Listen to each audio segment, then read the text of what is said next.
keempat, pesawat N250 diprakarsai oleh B.J. Habibie yang saat itu menjabat sebagai Menteri Riset dan Teknologi. Fitur-fitur yang ada dalam pesawat N250 itu adalah teknologi canggih. N250 adalah pesawat turboprop pertama di dunia yang menggunakan teknologi fly-by-wire yang menggantikan kontrol mekanis dengan sinyal elektronik.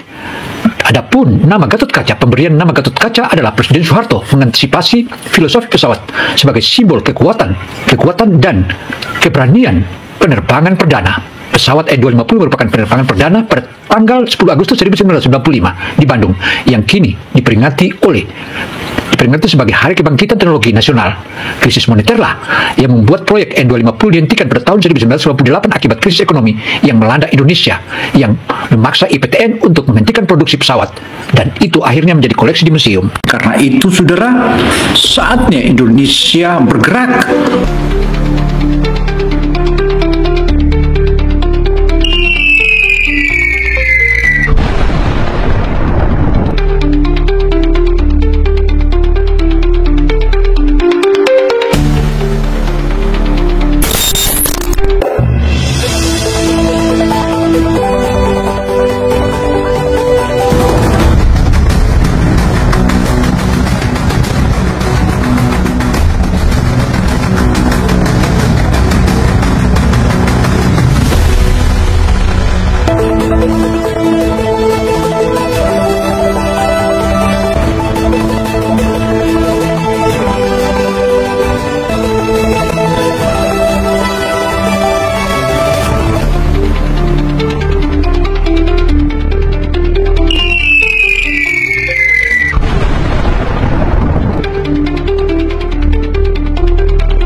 Saudara, pesawat N250 Gatot Kaca adalah pesawat turboprop penumpang regional yang dirancang dan diproduksi oleh PT Industri Pesawat Terbang Nusantara atau IPTN.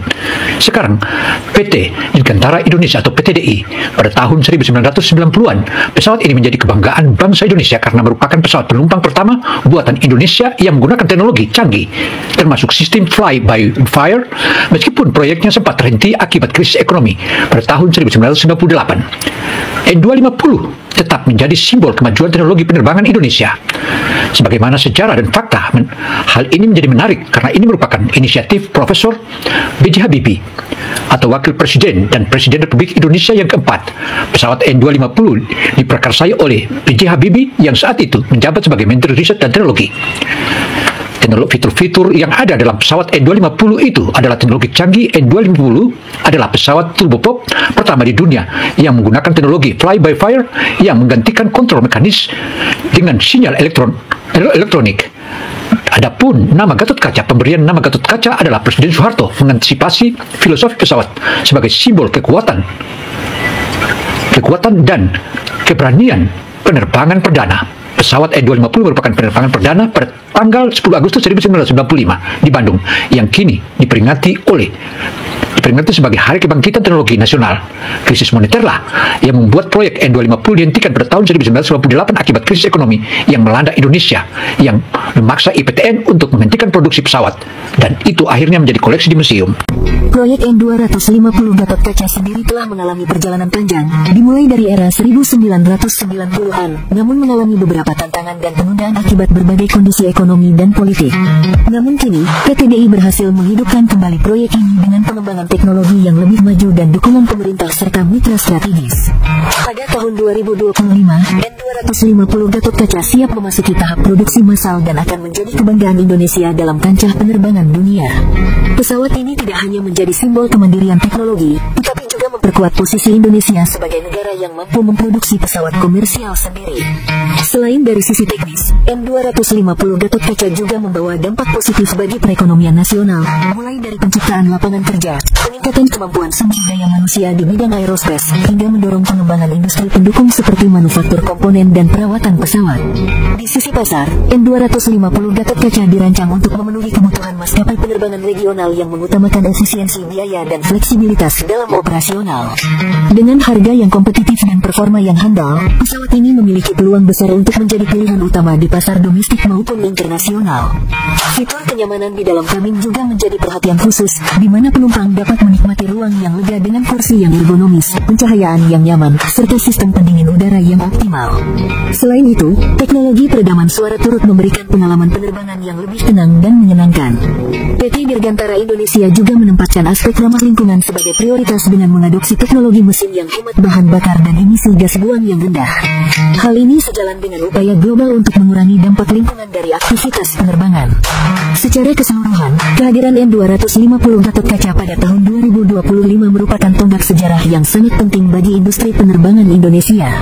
Pesawat ini bukan hanya sebuah alat transportasi, tetapi juga wujud nyata dari inovasi dan semangat kebanggaan nasional. Bagi para penggemar penerbangan dan masyarakat umum, N250 Gatotkaca menjadi simbol kemajuan teknologi dan kemandirian bangsa yang patut didukung. Channel Autoline akan terus menghadirkan update terbaru seputar perkembangan N250 Gatotkaca dan berbagai inovasi teknologi otomotif serta aerospace dari dalam negeri.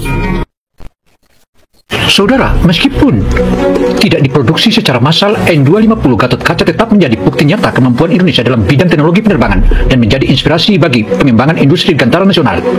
Hal ini tentu saja karena spesifikasi mesin dual turboprop Allison AE 2.100C dengan 6 bilah baling-baling, kapasitas 50-70 penumpang, kecepatan maksimal 110 km per jam, kecepatan ekonomis 555 km per jam, ketinggian operasional 25.000 kaki atau 7.620 meter, daya jelajah 1.480 km dengan bahan bakar standar.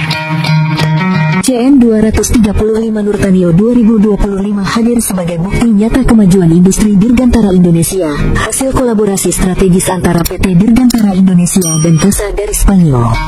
Versi terbaru pesawat angkut taktis ini mengalami sejumlah peningkatan signifikan baik dari segi teknologi, performa, maupun fleksibilitas misi.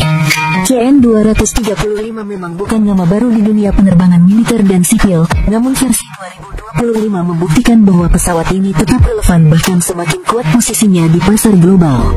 Dalam model terbarunya, CN235 Nurtanio dilengkapi dengan avionik generasi terbaru, digital glass cockpit, serta sistem navigasi canggih yang mampu beroperasi di berbagai kondisi cuaca ekstrim.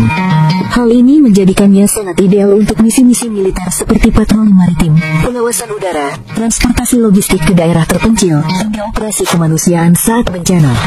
Kapasitas angkut CN235 2025 tetap mengesankan dengan mampu membawa hingga 6 ton kargo atau sekitar 48 pasukan bersenjata lengkap.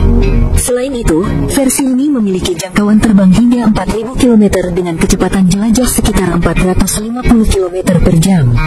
Salah satu fitur unggulan adalah sistem quick change cabin yang memungkinkan konfigurasi kabin diubah dengan cepat dari angkut personel ke medis atau kargo dalam hitungan menit.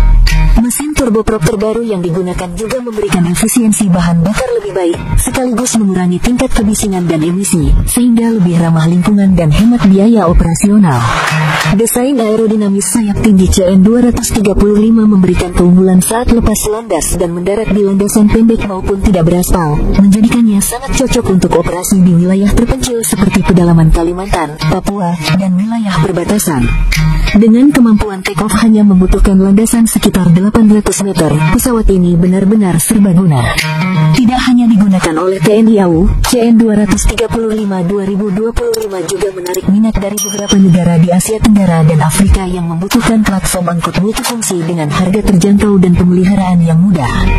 Versi maritim dari CN235 2025 juga mengalami peningkatan luar biasa dengan dilengkapinya radar jarak jauh, sistem FLIR forward looking and flare, serta kemampuan integrasi dengan sistem komando dan kontrol untuk mendukung misi pengawasan ZTE dan perbatasan laut. Kemampuan ini sangat penting di tengah meningkatnya ketegangan di wilayah Indo-Pasifik dan kebutuhan kebutuhan akan pengawasan perairan secara intensif. Bahkan, CN-235 sudah terbukti dalam operasi nyata mendeteksi kapal-kapal asing ilegal dan mendukung penyelamatan di tengah laut. Dengan dukungan penuh pemerintah terhadap kemandirian alat utama sistem pertahanan alutsista, CN-235 Nurtanio 2025 adalah simbol kebangkitan industri penerbangan nasional.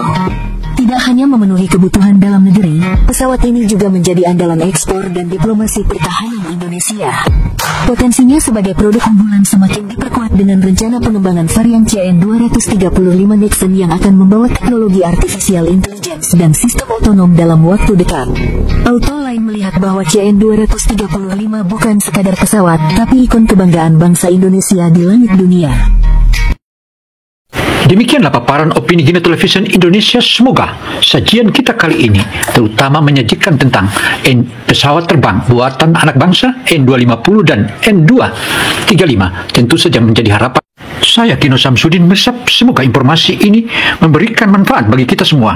Dan hal inilah yang menjadi kemajuan-kemajuan bagi bangsa ini. Jika ada kata yang salah, mohon dimaafkan. Wassalamualaikum warahmatullahi wabarakatuh.